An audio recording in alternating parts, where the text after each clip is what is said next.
Ya, jumpa lagi Pak Ustadz. Assalamualaikum warahmatullahi wabarakatuh. Waalaikumsalam warahmatullahi wabarakatuh. Shalom. Salam. Namo Buddhaya. Om Swastiastu. Salam kebajikan. Selamat sejahtera. Rahayu, rahayu, rahayu. Rahayu Pak Ustadz. Terus terang saya agak kaget Pak Ustadz. Saya tadi sudah hati-hati banget untuk menyampaikan salam itu. Tapi ternyata Pak Ustadz menyampaikan juga salam itu dengan cara yang lain. Ya, itu sudah menjadi salam yang biasa dilakukan oleh presiden atau pemuka agama ya ketika dalam acara lintas agama, itu hal yang lumrah sih, sudah lumrah Pak. Oke, jadi kalau dalam hal ini kan misal presiden itu kan karena kapasitasnya sebagai pemimpin sebuah bangsa dengan aneka suku dan budaya dan agama. Tapi kalau secara pribadi seperti apa itu Pak Ustadz menyampaikan itu? Secara pribadi itu kalau saya kan sering nongkrong sama teman-teman pemuda lintas agama. Jadi salam itu akan saya ucapkan karena menghormati mereka yang berbeda agama begitu. Kan kalau misalnya Assalamualaikum Islam, kemudian Shalom itu buat teman-teman Kristen dan Katolik itu beda ya Pak Ben ya, Kristen sama Katolik. Beda. Kemudian juga buat yang Buddha Namo Buddhaya, kemudian buat yang Hindu Om Swastiastu. Untuk yang nasionalnya salam sejahtera, kemudian salam kebajikan bisa. Atau kayak rahayu, gitu. Rahayu kan general juga. Teman-teman spiritual sering pakai salam itu. Tapi di sana kita pernah ketemu juga dengan teman-teman yang lain. Mereka mencoba untuk membatasi diri untuk tidak menggunakan salam-salam yang lain karena mereka mungkin takut. Ada rasa ketakutan. Betul. Ada ketakutan karena memang yang paling utama kalau yang memang mereka masih memegang. Nanti kita bahas ya nanti tentang tipe agama. Ada salah satunya itu nanti ya fanatik, nanti kita bahas tuh. Maaf. Ini bukan tipe agamanya mungkin ya.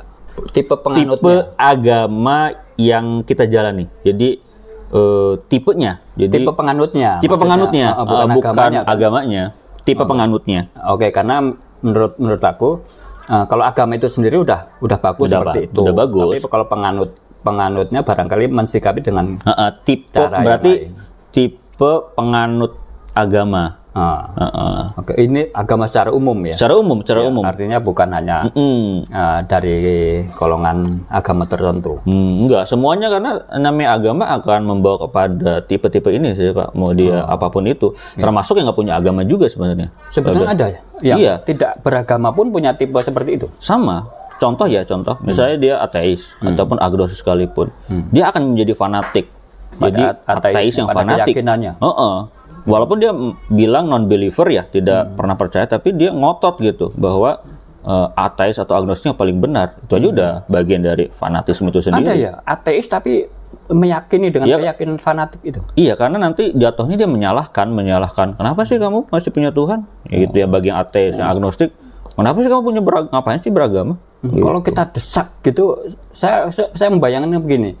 Seorang ateis yang fanatik ketika kita desak untuk mengungkapkan pemahamannya itu, kalau dia sampai sampai ke titik kulminasinya, mungkin dia bisa menyatakan gini, mungkin nggak, demi Tuhan saya tuh nggak percaya adanya Tuhan. Ya bisa, itu pernah viral juga tuh Pak Ben, jadi sebuah sumpah. Demi Tuhan saya tidak percaya Tuhan gitu. Memungkinkan juga ya? Memungkinkan karena itu sama kayak pernyataan kesaksian itu Pak Ben. Saya bersaksi bahwa tiada Tuhan gitu kan, jadi dia bersaksinya putus di situ. Putus di situ. Tidak dilanjutkan lagi, dia stop di situ hanya untuk membenarkan statement dia yang nggak punya Tuhan itu, sebenarnya pernyataan Tuhan itu tanpa dia meyakini Tuhan itu sendiri gitu. Hanya untuk menjatuhkan mereka yang bertuhan. Hey, demi Tuhan kamu nih gitu. Saya tidak percaya, saya nggak bertuhan gitu. Kalau saya menangkapnya itu mereka yang di konten itu ya, karena dia di konten itu yang viral itu dia sebagai orang yang dianggap ateis di situ, hanya untuk bercanda sama teman-teman yang meyakini Tuhan, demi Tuhan saya tidak bertuhan gitu. Oke. Nah, ini tentu sebuah sebuah keputusan pribadi ya, yang artinya ketika dia sudah meyakini itu ternyata memang tidak bisa diintervensi. Nggak bisa Pak. Kalaupun intervensi ya nanti paling lari ke debat sih. Intervensi itu ada misalnya contoh ya. Pak Ben coba intervensi ini, saya sebagai orang Islam, Pak Ben sebagai misalnya penganut keyakinan gitu, menganut penghayat keyakinan atau jalan spiritual. Ya, coba nih mengintervensi saya, kok ngapain beragama misalnya. Karena saya punya keyakinan kuat terhadap agama saya, ya saya nggak akan pernah mau ikut apa yang intervensi yang Pak Ben coba pengaruhi ke saya. Dia akan lawan. Tidak mau ikut dan mau melawan itu bagian dari fanatisme. Iya, makanya 7. Bukan, gini, maksud saya gini, apakah sebetulnya memang fanatisme itu diperlukan dalam beragama? Sangat diperlukan. Memang diperlukan. Sebatas apa? Saya bahkan bilang sangat loh Pak Ben. Sangat dibutuhkan. Sangat dan dibutuhkan. Kenapa? Karena dasar dari kita itu beragama itu harus total yakin dulu. Yakin total harus dibangun keyakinan. Pasrah, total percaya. Secara totalnya itu kan memunculkan fanatisme. Gitu. Dan total itu nanti lari ke mati-matian. Dan nanti larinya ke membela mati-matian. Apa yang kita yakini. Gitu. Niat baiknya adalah menjaga keyakinan saya agar tidak terganggu oleh intervensi dari luar itu. Karena saya harus menjaga itu. Karena keyakinan kan sebenarnya rapuh, mudah digoyang. Ya digoyang gimana Bapak? Mudah dijatuhkan ya. Karena makanya ada misionarisme ya kalau di agama Kristen itu, ya itu kan cara merapuhkan dengan doktrin-doktrin agama. Contohnya dia nggak punya agama atau awalnya misalnya agamanya Islam, dan Kristen kan ya doktrin itu. Kalau di Islam kan dakwah. Jadi contoh kita sedang berdakwah di komunitas yang agamanya lain, ya kita akan menyuguhkan doktrin-doktrin Islam agar orang terpengaruh dan kemudian ngikut kepada keyakinan kita. Nah, fanatisme itu hadir untuk membentengi keyakinan kita yang rapuh itu agar kuat. Makanya ditolak, dilawan. Kalau dalam Islam mungkin itu bagian dari rukun ya, atau seperti apa? Makanya itu ada dalam ini syahadat kalau di Islam itu. Saya bersaksi bahwa dia Tuhan, selain Allah, dan saya bersaksi bahwa Nabi Muhammad adalah utusan Allah. Makanya dipagari dengan rukun dipagari iman itu kan? Harus percaya dengan kitab-kitab, dengan utusan. Kalau di Syar sendiri kan rukun Islam. Rukun Islam. Islam yang 5 itu, kemudian diperkuat lagi dengan rukun iman. Makanya imannya dari ke Allah sampai dengan qadar dan qadar itu. Tapi gini, Pak Ustadz, banyak juga teman-teman kita yang di luar sana itu berpendapat gini, mencurigai. Mungkin ini bisa diluruskan nanti. Fanatisme itu kadang-kadang berujung pada tindakan destruktif. Seperti apa? Seperti apa ini? Apa yang salah ketika dia berujung pada tindakan destruktif? Ya kepada nanti yang lagi yang biasanya muncul di TV itu orang-orang yang fanatik itu jadi teroris biasanya kan. Yang orang-orang yang fanatik itu yang berlebihan, yang udah fanatik dan dia berlebihan itu, dia akan menjadi seorang teroris. Gitu. Kenapa menjadi teroris? Karena nantinya akan percaya terhadap teks-teks yang sebenarnya multitafsir. Yang nanti kalau ada orang yang mengarahkan, wah ini kamu bisa berjihad nih, caranya dengan bom bunuh diri misalnya. Itu bisa sangat diarahkan karena dia memakai satu dalil dengan tafsiran yang diinginkan oleh si pembawa berita itu atau pendakwah itu, kemudian nanti diarahkan gitu. Nah, kalau yang bagus ya alhamdulillah, nanti jadinya membawa Islam yang damai, Islam yang rahmatan lil alamin. Tapi kalau misalnya dia destruktif dalam artian, wah ini ada orang kafir di rumah ibadah ini, yuk kita bom. Karena yang harus ada di muka bumi ini hanya agama Islam ini misalnya. Gitu. Atau ini bagian dari yang melawan jihadul kufar gitu, melawan orang-orang kafir. Itu di titik apa dia sampai bisa melenceng? Dalam tanda kutip ya, menjurus ke sana gitu. Kok tiba-tiba... Contoh yang paling mudah sih dengan melihat penderitaan rakyat Palestina itu bisa jadi pemicu juga tuh Pak Ben. Ya. Atau konflik-konflik di daerah yang ada konflik agama. Gitu. Lihat nih, saudara kita pernah dibantai. Itu bisa pemicu, Pak. Wah, saudara saya dibantai di daerah ini. Karena agamanya ini nanti di itu. Jadi dia tidak melihat secara utuh atau secara menyeluruh ya sejarahnya seperti apa. Kemudian yang dia arahin kebenciannya itu. Gitu. Jadi fanatismenya itu sebenarnya kalau diarahkan kepada kebermanfaatan dan kebaikan akan menjadi baik. Tapi kemudian ketika fanatisme itu diarahkan kepada keburukan, dia akan menjadi destruktif atau menghancurkan. Kalau saya begini Pak Ustadz, melihatnya begini, ini kesimpulan awal kita ya, ini mungkin masih terlalu prematur. Tapi misal gini, tindakan-tindakan yang terlanjur destruktif itu, fanatisme yang berkelanjutan, ya kan? Mungkin gini, ketika dia fanatisme itu disikapi secara personal, itu mungkin baik. Tapi ketika fanatisme itu secara komunal, kelihatannya akan cenderung lebih ada potensi di sana untuk ini ya. Atau seperti apa? Saya menangkapnya seperti itu. Iya, ada beberapa ada ulama ya yang saya kagum itu ada istilah seperti itu. Kita keras ke dalam, tolong tidak ditafsir yang kemana-mana nih Pak Ben. Memang harus keras ke dalam. Kalau keluar, ya harus biasa aja. Biasanya itu harus ke dalam Pak Ben ya. Harus ke dalam. Kalau keluar biasanya udah lembek berarti Pak Ben. Oh gitu. Kalau ke dalam nggak keras, nggak bisa ke dalam. Perlu upaya. Jadi keluar itu karena kan kita akan bergesekan ataupun berbenturan dengan orang lain. Maka kerasnya kita itu akan menjadi destruktif atau menjadi potensi ribut, potensi baku hantam. Maka lebih baik kerasnya itu atau fanatisme itu ke dalam diri. Karena komunal itu bukan hanya diri kita yang kita coba keraskan ya, ataupun yang kita coba apa istilahnya ya? Sikapi. Kita agitasi, kita sikapi terhadap apa yang kita yakini itu. Orang lain kan punya banyak perbedaan kan. Bisa aja yang saya yakini A, orang lain B. Bahkan C dan sebagainya. Saya setuju sih dengan pernyataan itu, Pak Ben. Jadi fanatisme itu akan menjadi baik ketika untuk diri kita sendiri. Berlaku personal. Tapi ketika arahnya kepada komunal, kepada orang lain, secara sosial, kita harus coba bisa membaur. Dalam istilahnya itu, kita itu bisa membaur, tapi jangan sampai terpengaruh. Gitu. Nah ini menarik Pak Ustadz. Pak Ustadz kan sudah terbiasa bergaul dengan lintas agama. Konon malah terakhir ke Borobudur segala ya. Iya, waktu jadi panitia. Nggak takut nanti terjerumus? Nggak takut sih, Pak Ben. Karena memang dasarnya adalah saya menjadi panitia di sana. Satu itu. Yang kedua, Pak Ustadz sudah meyakini, udah yakin sendiri sebetulnya. Udah. Dengan apa yang sudah diyakini sudah. Nafsi, masa masing-masing aja gitu. Jadi saya punya keyakinan ini, ya saya di sana ya tugas kemanusiaan aja, membantu karena ada teman yang beragama Buddha di sana butuh tim sebagai bukan wartawannya, jurnalisnya, karena saya punya background nulis dan kemudian nulis berita online.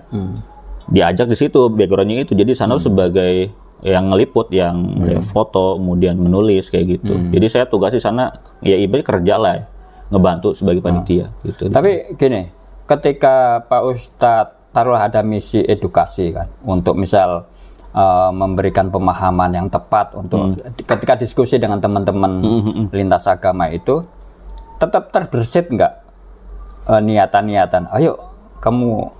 Oh iya, itu malah jadi bercandaan yang lucu di komunitas. Oh bisa. Istilah login itu Pak Ben.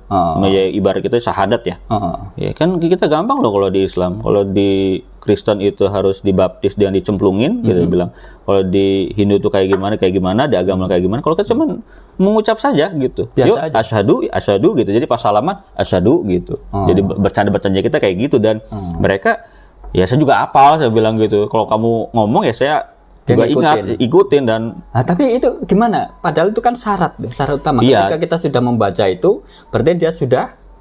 Ya kalau dalam Islam sendiri Sudah login tadi definisi iman itu adalah diyakini dalam hati, diikrarkan dengan mulut, dalam lisan, dan dilakukan dalam perbuatan. Dia baru di Berarti tahap di tahap 2 malah. sudah Dia melewati yang satu, diyakini dia nggak yakini, tapi dia di lisan. sudah lisan. Dia cuman ngomong, tapi kalau yakinnya tidak dan tindakannya nggak ada, makanya dia harus meyakini ya yang ada di rukun Islam dia lakukan, yang di rukun iman dia lakukan juga.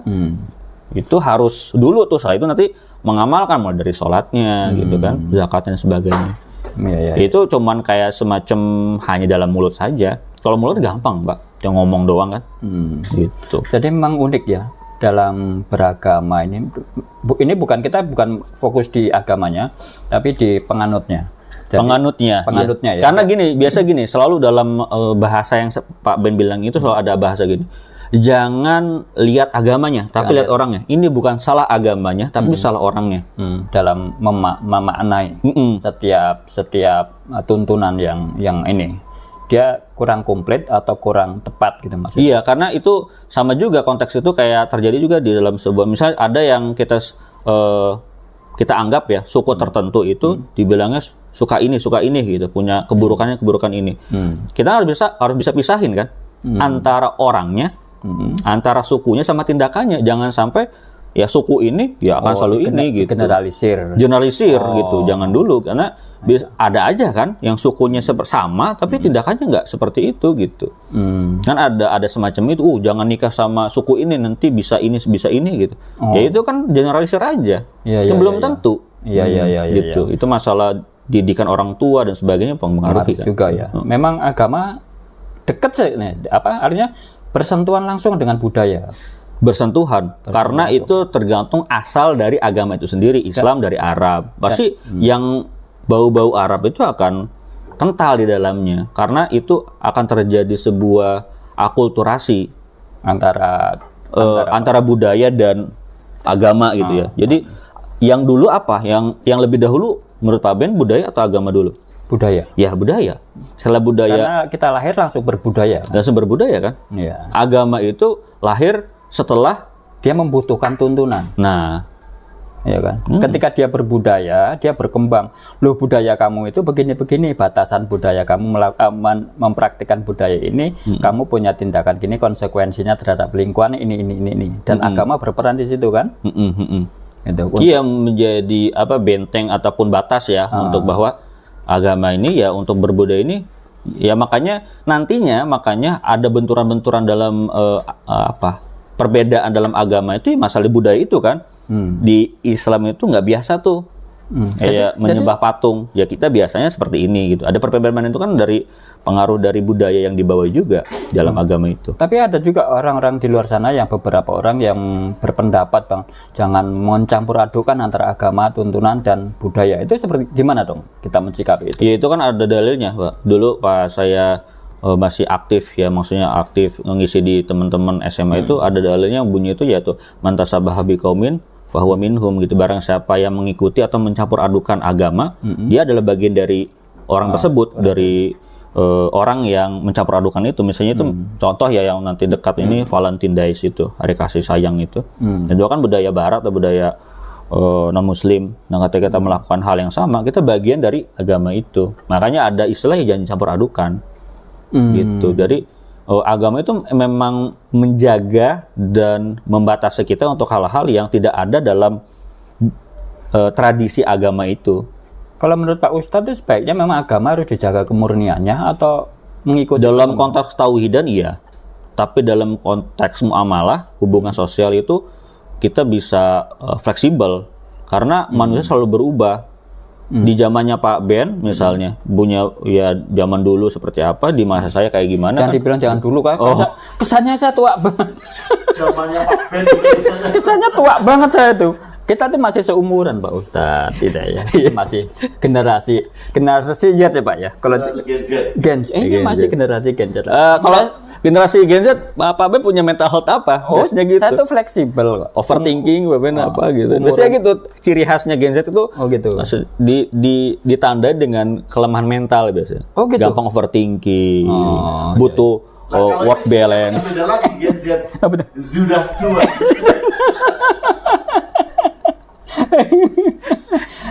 Tapi gini, teman-teman sana ini agak sedikit menyimpang antara umur, ya kan, umur biologis dan umur psikologis, umur fisiologis sama psikologis itu berbeda.